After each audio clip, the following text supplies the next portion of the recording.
2021। I hope आप सब ठीक है। So let's start with the first news, जहां हम बात करते हैं government claim on oxygen scarcity deaths in appalling says expert. अब ये न्यूज कुछ लिंक करता है एक प्रीवियस न्यूज से जो कल आया था, जहां गवर्नमेंट ने ये क्लेम किया कि there are no deaths due to lack of oxygen. But we all know कि एक्चुअली प्रेजेंटली सिचुएशंस क्या थी, जहां हॉस्पिटल्स के बाहर लाइंस लगी हुई थी, ऑक्सीजन की कमी थी। हमारा इंटरनेशनल न्यूज में काफी नाम था जहां से हम ऑक्सीजन की डिमांड कर रहे थे कंट्रीज से। So we all know what actually the situation was. और यहाँ पर जो हमारे एक्सपर्ट्स हैं उन्होंने ये चीज को बोला है कि आपने ये जो डायरेक्ट सर्टिफिकेशन दिया है कि कोई रिकॉर्ड्स नहीं है लैक ऑफ ऑक्सीजन की, तो you should think and do the statements. Because जब कोविड-19 की डेथ्स होती है तो हम उनको पेशेंट्स को सिर्फ एज अ कोविड-19 डेथ साबित करते हैं या रिपोर्ट्स में डालते हैं, but we don't make a separate record that this death is recorded as a due to lack of oxygen. ठीक है, बट जो एक्सपीरियंस होता है पेशेंट्स का कि वहां पर अवेलेबिलिटी थी या नहीं थी, that is a different part. Okay, so अगर हम देखें जो ट्रीटमेंट्स के फेलियर हुए थे, जहां हमारे सिस्टम पूरी तरह से प्रोवाइड नहीं कर पा रहा था, ऑक्सीजन बहुत ज़रूरी था और उस टाइम पे काफ़ी डिमांड्स हम बाहर की कंट्री से भी कर रहे थे। तो ये सब चीज़ों को देखते हुए हमारे एक्सपर्ट्स जो है उनका ये क्लेम्स आता है कि ये जो सेंटर का डायरेक्ट जो स्टेटमेंट निकला है कि कोई records there is no record of lack of oxygen और उससे कोई डेथ्स नहीं हुई है, तो दैट इज समवेयर रॉन्ग। उनको डायरेक्टली ऐसा नहीं कहना चाहिए। This statement is somewhere appalling. Okay, appalling मतलब कुछ सोच समझकर बोलना है आपको। उसी में एक उनका अगर हम कंटिन्यूएशन देखें तो यहाँ पर यही बताया जा रहा है कि हम रिपोर्ट्स में डायरेक्टली ऐसा साबित नहीं करते, बट हमारी जो स्टेट्स है, जो मिनिस्टर्स ऑफ स्टेट्स है, ये काफी इंपॉर्टेंट चीज बन जाती है। अगर आप देखो तो मिनिस्टर ऑफ स्टेट जहाँ पर ये कहते हैं कि specifically reported instance of people dying due to lack of oxygen, ऐसा हमने कहीं नहीं किया है।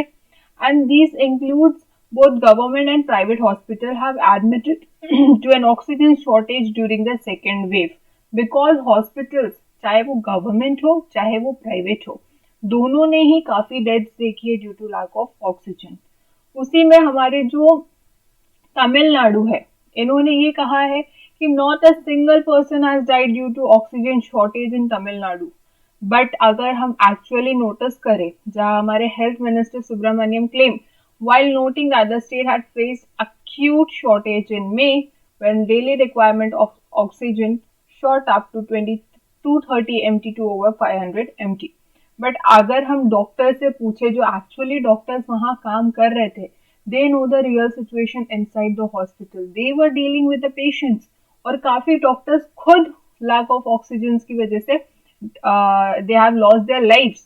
So the doctors have come up and said कि actually they have waited, the COVID patients have waited endlessly outside the hospital due to lack of oxygen supported beds। ठीक है, हमें पता है, हमने खुद न्यूज में देखा है कितनी लाइंस लगती थी।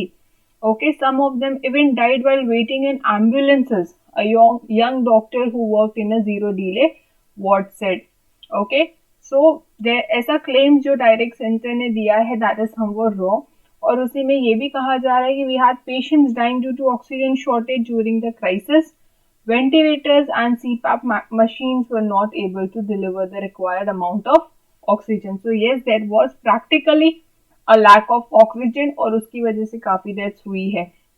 बट हमने बस रिपोर्ट्स को बाइफर्केट करके ऐसा कोई साबित नहीं किया है कि ये जो डेथ है वो लैक ऑफ ऑक्सीजन से है या लैक ऑफ बेड्स की वजह से है। हम एक ही रिपोर्ट बनाते हैं, दैट इज कोविड-19 पेशेंट्स और कोविड से डेथ हुई है।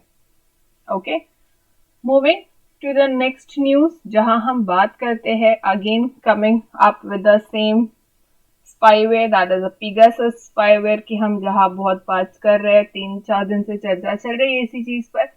अब यहाँ पर और एक बड़ा न्यूज उभर कर आता है, जहां अब तक इंडिया के अंदर लिमिटेड था, हम इंडिया के टर्म्स में बात कर रहे थे, जहां हम अपोजिशन के जो हमारे जर्नलिस्ट है, हमारे जो पार्लियामेंट मेंबर्स है, इन्हीं की बात कर रहे थे। But now this come a very broader news, जहां बात की जाती है 10 PMs, WHO chief staffer, Telegram founder targeted. You can see the pace of level, how much broader level this Pegasus is used. Okay, so यहाँ पर एक detailed हमें पूरा न्यूज आया है।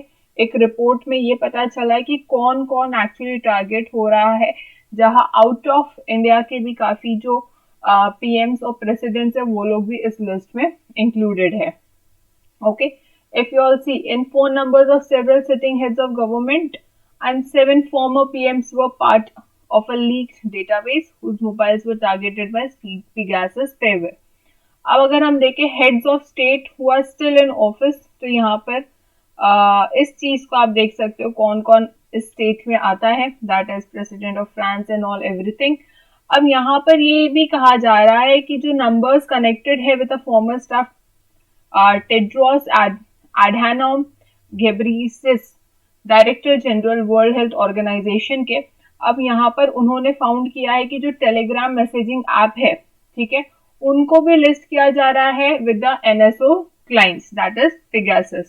तो यू ऑल कैन सी उसी के साथ जो हमारे फ्रांस के इमैनुअल मैक्रोन है, इराक के बरहम साली and south Africa CRISIL Cyril Ramaphosa are the presidents on the list as well.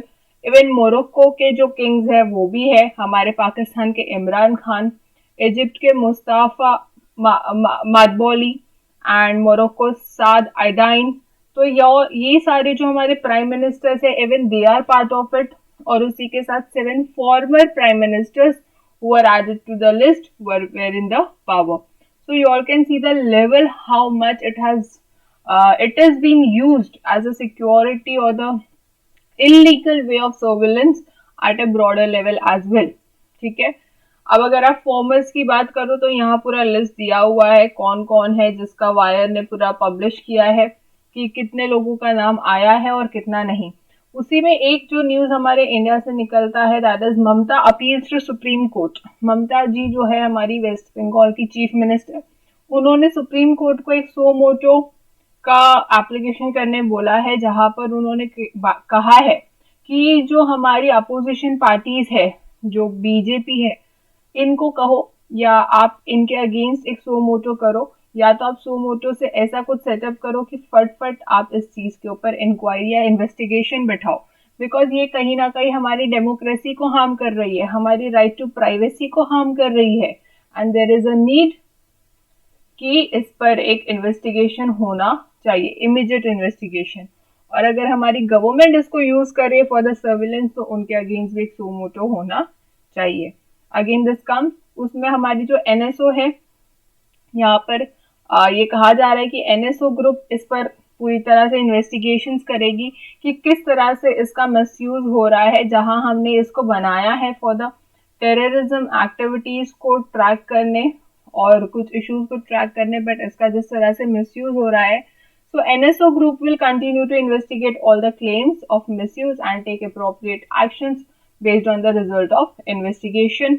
उसी में जो हमारी एमनेस्टी सिक्योरिटी है, उनके भी काफी जो इन्वेस्टिगेशंस किए गए हैं, उसको हम पेगासस प्रोजेक्ट कहते हैं। उन्होंने ही बेसिकली ये पूरा सारा डेटा हमें बताया है कि कौन कौन इंक्लूडेड है, किसके फोन्स अफेक्ट हुए हैं, किसके फोन सर्वेलेंस के अंडर है, किसके नंबर्स लिस्ट में आए हैं, जिसमें उन्होंने पूरा 37 फोन्स का बताया है, कौन जर्नलिस्ट है, कौन प्रेसिडेंट्स है, कौन से प्राइम मिनिस्टर्स है, कौन से कंट्रीज के। तो ये सारी चीजें इसमें इंक्लूडेड है। बढ़ते हैं नेक्स्ट न्यूज की तरफ, जहां हम बात करते हैं BSF and Pakistan rangers exchange sweets on ID। It is a part of IR, जहां हम एक अच्छा सा मेंटेन कर रहे हैं रिलेशन बॉर्डर सिक्योरिटी फोर्स और हमारी पाकिस्तान रेंजर्स के साथ। ये ऐसा हमने एक बार पहले भी देखा था इन 2019, बट अभी ये सेम सिचुएशन हुआ है ऑन ईद फंक्शन, जहां पर हमारी सिक्योरिटी फोर्सेस ने एक एज अ म्यूचुअल अंडरस्टैंडिंग की तरह से कह सकते हैं हम, उन्होंने एक एक्सचेंज ऑफ स्वीट्स किया है दोनों ही ग्रुप्स के बीच में, दैट इज दोनों ही मिलिट्रीज के बीच में। ओके उसके बाद अगर हम देखते हैं दूसरा न्यूज जो हमें निकल कर आता है, light weight anti tank missile tested by DRDO, again part of defence and technology में इसको आप देख सकते हो। अब यहाँ पर क्या कहा जा रहा है, जो हमारी light weight anti tank missile है इसका एक टेस्ट किया गया है। Trial has met the mission objectives as well. अब यहाँ पर ये जो एक मिसाइल के बारे में आपको जानना ज्यादा जरूरी है, जो light weight anti tank missile है। पहले तो वो क्या है, Akash surface to air missile. I hope you all are aware what do you mean by surface to air missile. Surface मतलब हमारा ये land, surface to air missile है जो नीचे से ऊपर जाएगी, और उसको टेस्ट किया गया है बाय डीआरडीओ और ओडिशा के कोस्ट पे किया गया है। और इसको क्यों लाया गया है, ताकि हमारा एयर डिफेंस का कैपेबिलिटीज और इंक्रीज हो चुके। अब उसी के साथ अगर इसका पूरा टाइमिंग दिया गया है, किस तरह से उसको टेस्ट किया था, कितने टाइम में, कितने ड्यूरेशन में, कब स्टार्ट किया था, और ये कहा है सबसे इम्पोर्टेंट चीज कि इसका एक बहुत ही फ्लॉलेस परफॉर्मेंस होते हुए आया है। अगर वंस इसको डिप्लॉय कर देंगे, Akash NG weapon system will prove to be a force multiplier for the air defense capability of IS. So this is a plus point for an IS, that is Indian Air Force for us. Okay. उसी के साथ हमारे जो defence minister है राजनाथ सिंह, उन्होंने काफी ही जो सारे लोगों को, कंपनीज को बेसिकली कॉन्ग्रेचुलेट किया है in making of these missiles. Moving to the next news, talking about intelligence agencies not grounded in law. यहाँ हम बात करेंगे सीबीआई की, इन्वेस्टिगेशन ब्यूरो, और उसी के साथ हमारी जो रॉ है इनके बारे में। ये जो हमारी नेशनल एजेंसीज है। अब यहाँ पर again this news is related to Pegasus, जो एक पिगासस चल रहा है। तो हमारी अपोजिशन के ये क्लेम आते हैं, जो हमारी कांग्रेस लीडर है मनीष तिवारी, उन्होंने ये कहा है कि अगर ये हमारे जो इंटेलिजेंस है, इंटेलिजेंस एजेंसी अगर पूरी तरह से सिक्योरिटी पे वर्क करती तो आज ये पिगासस हमें कभी अफेक्ट ही नहीं होता। बट प्रॉब्लम ये है कि ये जो हमारी एजेंसीज है, they are not grounded in law and specially the रॉ agency. When you see this the whole article, इसमें पूरा बताया गया है हमें कि कौन से जजमेंट्स में कब क्या कहा गया था। तो बेसिकली हुआ ये था कि 2011 के टाइम पर हमारे जो तिवारी है, उन्होंने एक प्राइवेट मेंबर्स बिल लाया था लोकसभा में, ठीक है, that is the intelligence service powers and regulation bill, जिसमें ये था कि उसको पूरा सॉर्ट करना है for bringing the appropriate statutory basis for intelligence agency, and it also dealt with the question of balance of demand, security and privacy of individuals. But हुआ ये कि ये बिल पूरी तरह से पास हो नहीं पाया। बट जब से 2019 आया है, अगेन इन्होंने उसको थोड़ा और प्रूव्ड वर्जन में इस बिल को लेकर आने की बात की इन द 17 लोकसभा। बट उसमें ये हुआ कि प्राइवेट मेंबर्स का बिजनेस हुआ ही नहीं। तो यहाँ पर एक इंडिया में जो प्रॉब्लम हमें निकल कर आती है with the law enforcement and intelligence agency, तो यहाँ पर ये बोला जाता है कि वो लोग लीगल बेसिस पर नहीं है। अब वो क्यों नहीं है, I let you know, because जब नवंबर 2013 में एक गुवाहाटी हाई कोर्ट का जजमेंट आया था जिसमें हमारी सीबीआई को इलीगल कहा गया था, ठीक है, एंड उसी के साथ 8 ईयर्स से हम ये देख रहे हैं कि सीबीआई का जो एग्जिस्टेंस है that has been hung by the thread of stay. Hung by the thread of stay मतलब उनके ऊपर कोई इतना कुछ इम्प्रूवमेंट्स नहीं है, वो एक पूरी तरह से रुक चुकी है, इफेक्टिव वर्क उनका कुछ ऐसा दिख नहीं रहा है। एंड उसी के साथ हमारे जो सुप्रीम कोर्ट है had so far not adjudicated the legality of the organization that the authority to deprive people of their life and liberty is stated। मतलब ये कि हमारी जो सुप्रीम कोर्ट है उन्होंने अब तक ये चीज कहा नहीं है कि ये जो ऑर्गेनाइजेशन है उनके पास ये अथॉरिटी है कि वो लोगों के जो राइट्स है और लिबर्टीज है उनको डिप्राइव करे। अब जब इसके ऊपर क्वेश्चन उठाया गया हमारे मिस्टर तिवारी के द्वारा इन 2009, तो यहाँ पर ये बोला गया कि जो लीगल बेसिस है हमारा, कि क्या ये जो इंटेलिजेंस ब्यूरो होता है, क्या हमारी जो रॉ विंग्स है, क्या वो लीगल बेसिस पर है, ठीक है। तो यहाँ पर एक रिप्लाई हमें ये आता है कि जो रॉ है उसका तो कोई लीगल बेस है ही नहीं, it is not a basis of law. But the IB it stated derive the existence from being in the union list. तो ये जो हमारी IB आती है, it is a part of union list. I hope you all are aware of the three lists we have: union, state and उसी के साथ जो आती है हमारी कॉन्करेंट लिस्ट। तो यूनियन लिस्ट में आता है हमारा सेंटर, जहां पर सेंट्रल लिस्ट की हमारी यूनियन लिस्ट की पार्ट है हमारी IB। तो यही क्वेश्चन उठाया जा रहा है कि जब हमारी एजेंसीज ही नहीं है, हमारे लॉ में एक लीगल बेसिस पर ही नहीं है, तो ये जो पिगासस हुआ है, ठीक है, ये जो हुआ है would not have happened if they were held accountable। अगर वो लोग लीगल होते, और अगर वो लीगल होते तो हम उनको अकाउंटेबल भी कहलाते कि हाँ आप लोग अपना फंक्शन नहीं कर रहे हो as a legal organisation, then you are accountable for this cyber, कि आपके होते हुए ये सिक्योरिटी क्यों नहीं दी जा रही हमें, why not proper actions are taken, why not proper security is been taken, no measures and all। But ये चीज है ही नहीं। okay, these agencies are not grounded in law, and that's what it's still about। moving to the next, जहां हम बात करते हैं climate cooperation depends on overall ties China tells US। now this is a topic of China US relations, ठीक है, जहां climate के cooperation की बात की जा रही है, जो एक पेरिस एग्रीमेंट हुआ था उसके बेसिस पर। अब इसके बारे में जब हम बात करते हैं तो यहाँ पहले एक ये चीज निकल कर आती है कि जो हमारे कैरी है, carry is the basically US के वो कॉन्वे है, उन्होंने बीजिंग से पूछा है, ठीक है, Kerry ask Beijing to set up its efforts to reduce emissions. अब ये रिड्यूस एमिशंस की क्यों बात की जा रही है, you can see the photo over here, smoke and steam rising from an unauthorised steel factory. Basically जो हमारी चाइना है, उन्होंने एक ऐसा फैक्ट्री ओपन अप किया है जिसकी वजह से काफी एमिशंस निकल कर आ रहे हैं। अराउंड अगर हम देखें यहाँ पर एक फिगर भी दिया हुआ है, 4 million ton of pollution generate हो रहा है इस एनुअली, जनरेट हो रहा है इस कंपनी से। सो इसी चीज को कहा जा रहा है कि यूएस ने बोला है कि चाइना जब तक हमारे साथ कोऑपरेशन नहीं करेगा तब तक क्लाइमेट चेंज लाना is impossible, because this emission is definitely leading to the global warming, ठीक है। अब उस पर अगर हम देखें तो यहाँ पर एक as a largest developing country and a major economic role playing countries that is US and China, इनको एक शेयर करना पड़ेगा एक कॉमन इंटरेस्ट, तभी वो लोग क्लाइमेट चेंज ला सकते हैं। और उसी के साथ उनको एक communication and coordination play setup करना पड़ेगा इन द इंटरनेशनल कम्युनिटी, जहां पर चाइना यूएस कोऑपरेशन की ज्यादा बात की जाएगी। उसी के साथ यहाँ पर जो चाइना है उसको ऐसे मेजर्स लेने पड़ेंगे, पहले तो एमिशंस को रोकने।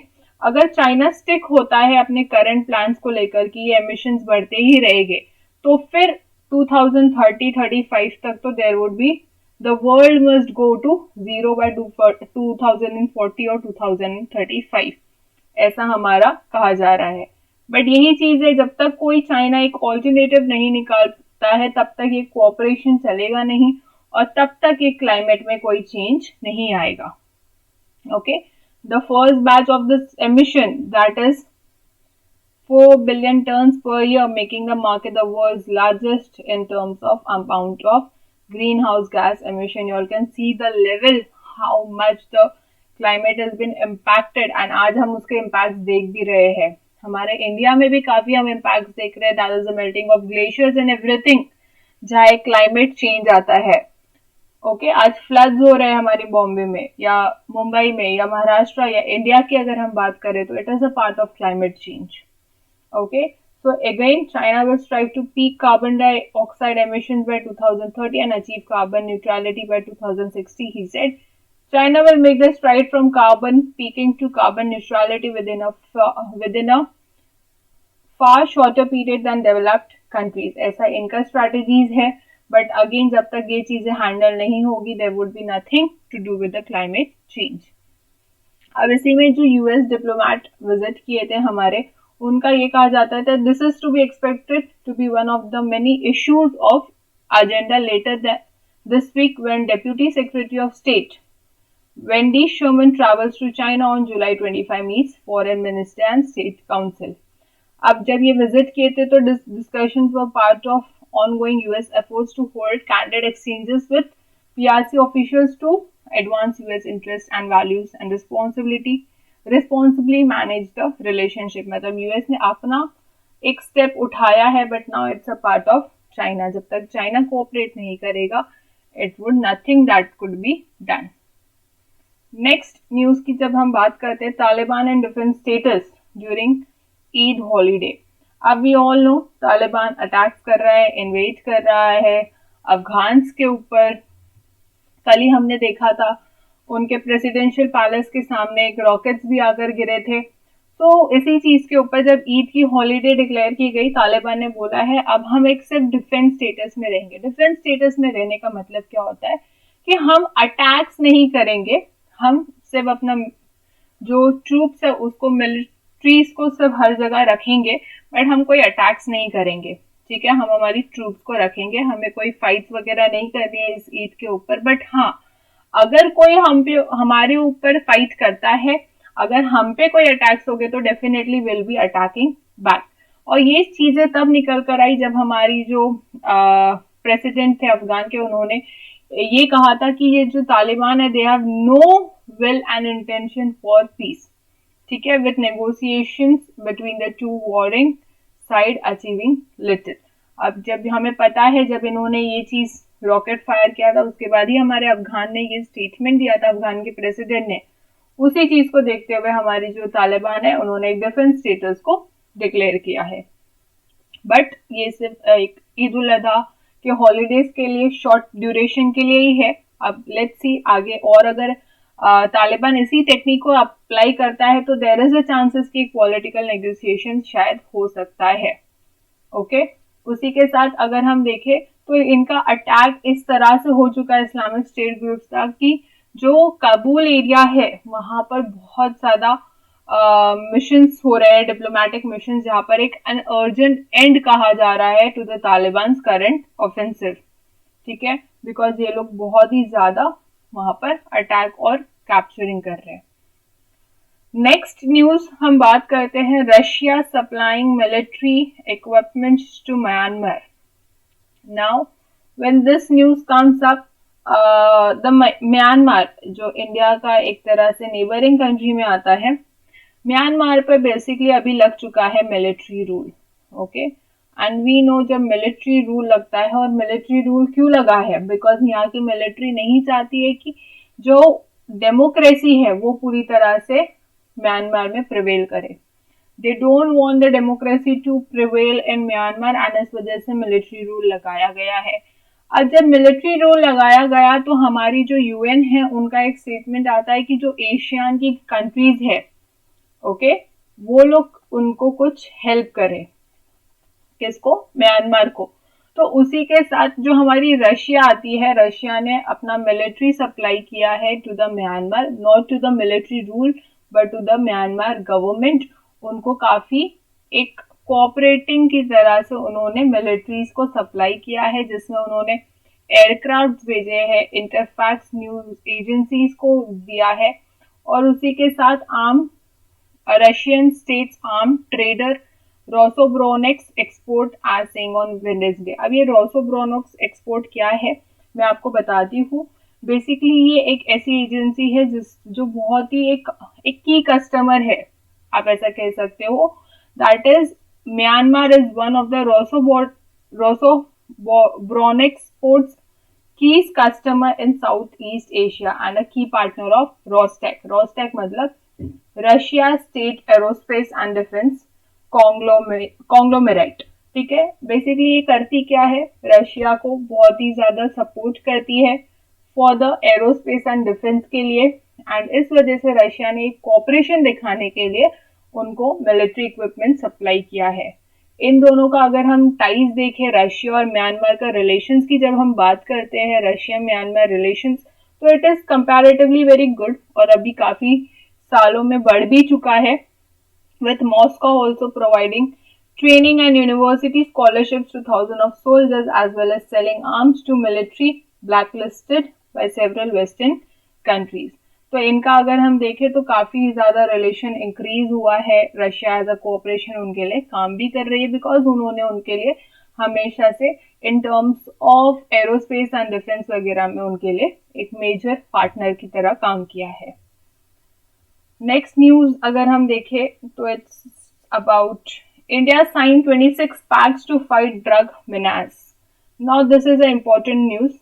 ड्रग्स का अगर आप देखोगे तो अभी काफी ज्यादा अपकमिंग न्यूज चल रहा है, काफी ज्यादा स्मगलिंग हो रही है, ड्रग्स हो रही है। उस वजह से इंडिया ने 26 पैक्ट साइन किए, not with only India but in the international countries, दूसरे दूसरे कंट्री से उन्होंने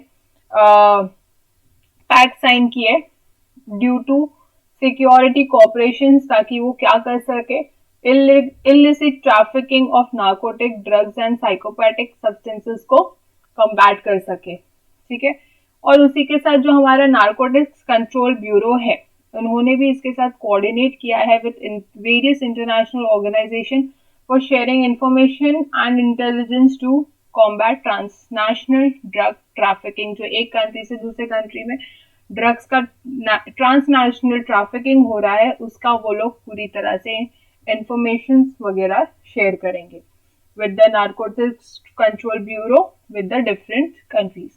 ओके, उसी में जो दूसरे आते हैं that is one of SAARC आ जाता है, एक ड्रग ऑफेंसेस मॉनिटरिंग डेस्क आ जाता है, Brazil, Russia, India, China, South Africa, Colombo plan, association of South East Asian nation that is ASEAN, senior official on drug matters, bay of Bengal initiative for multi sectoral technical and economical cooperation, United Nations office, ये सारे लोगों से उन्होंने अपना pact sign किया है। अब ये पैक्ट साइन करने की वजह से एक बहुत ही अच्छे इम्पैक्ट आने की चांसेस है, अगर पूरी तरह से कोऑर्डिनेशन और कोऑपरेशन इन सबका निकल कर आता है तो। अगेन जो हमारा coordination among various central and state agencies है, that is narco coordination centre, mechanism was set up by MHA in year 2016 for the effective drug law enforcement। आपने देखा होगा बीच में बहुत ही ज्यादा इसका बैनर्स वगैरह के साथ मार्च किया जा रहा था ड्रग्स को, स्पेशली टू द यंगस्टर्स में काफी ड्रग्स की स्मगलिंग एंड ड्रग्स कंजम्पशन हो रहा था, तो उसको रोकने के लिए काफी एक्शंस लिए गए थे एंड उसी के ऊपर हमारी गवर्नमेंट को एक मेजर स्टेप लेना पड़ा। And I guess this would be a very impactive and effective step forward for the India। Moving to the next, that is the last article जो एक editorial का part होता है, water as वो। water as वो को आप बहुत सारी चीजों से लिंक कर सकते हो। पहले तो क्लाइमेट से, why climate? आज floods हो रहे हैं, ठीक है, Mumbai cannot manage its flooding without a new deal for drainage and housing। एक तो आप इंफ्रास्ट्रक्चर से रिलेट कर सकते हो उसको। ओके, लेट्स सी अब और क्या चीजें आती है। अब ये बोला जा रहा है जब से मॉनसून सीजन आया है तब से हमारे जो मुंबई में कंपैरेटिवली जो वाटर लॉगिंग हो रहा है बहुत ज्यादा हो रहा है। उसी में बहुत सारी प्रॉब्लम्स निकल कर आ रही है, जैसे कि drinking water supplies and exposing the parlous state of its infrastructure. इसमें हमें ये तो पता चल रहा है कि अगर हम वाटर का वॉल्यूम देखें मॉनसून सीजन में, it is unpredictable and intermittent torrents. क्यों अनप्रेडिक्टेबल है? Because of the climate change. कभी भी कितना भी कुछ भी हो सकता है, इन्फ्लुएंस बाय वार्मिंग क्लाइमेट। इस वजह से यहाँ पर एक स्ट्रेंथनिंग अगर हम बात करते हैं, जो हमारा मुंबई है that is a metropolitan city of India and hub, a very good hub for India. तो अगर यहाँ पर भी एक अच्छी तरह से वाटर को मैनेज करने की फैसिलिटीज नहीं है तो हम उसको कैसे एक मेट्रोपॉलिटन सिटी कहे। ओके, अब यहाँ पर अगर आप बात करो तो यहाँ पर एक लेवल ऑफ रेनफॉल का बताया गया है।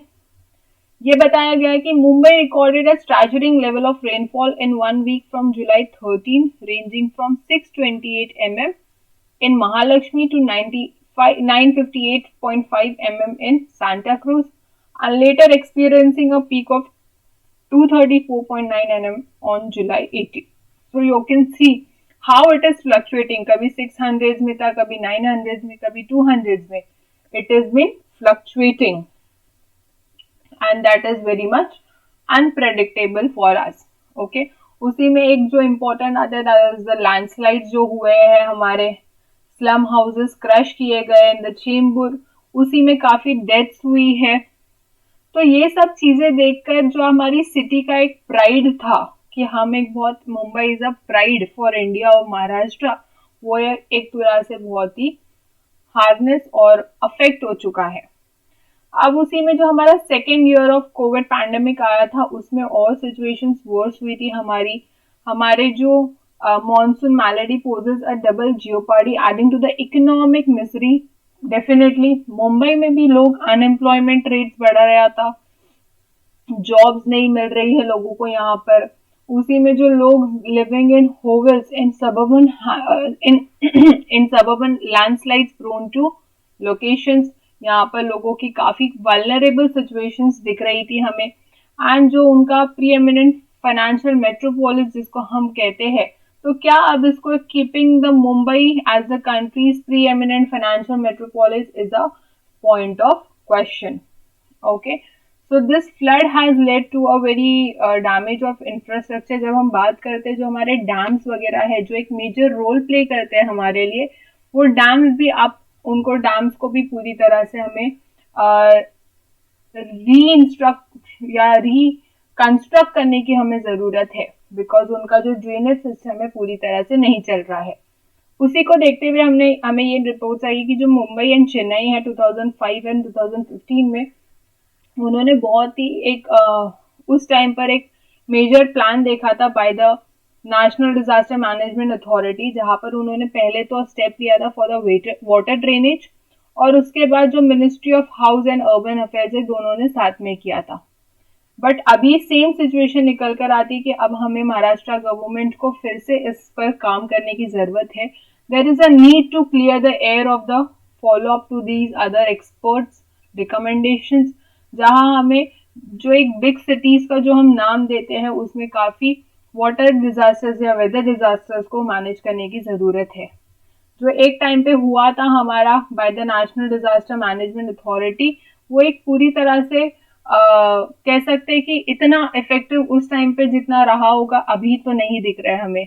आज हम देखते हैं, अगर हम इसको अर्बनाइजेशन कहते हैं, but still we are lacking with the facilities. जहाँ काफी स्लम्स एरियाज में आज हम देखें तो बहुत सारे इश्यूज आते हैं, लैंडस्लाइड हो रहा है, वाटर ड्रिंकिंग फैसिलिटीज तक अवेलेबल नहीं है लोगों को। तो ये एक बहुत ही प्रॉब्लमैटिक सिचुएशंस निकल कर आती है जो इस एडिटोरियल में हमें बताया गया है। तो क्या इससे, दैट इज मुंबई को हम एक मेट्रोपोलिस का नाम अब दे सकते हैं जहां हमारे फ्लड्स ही मैनेज नहीं किए जा रहे हैं और एक ड्रिंकिंग और ड्रेनेज फैसिलिटीज का एक इश्यूज निकल कर आ रहा है। Okay, so that's for today. Hope you all will be enjoying this.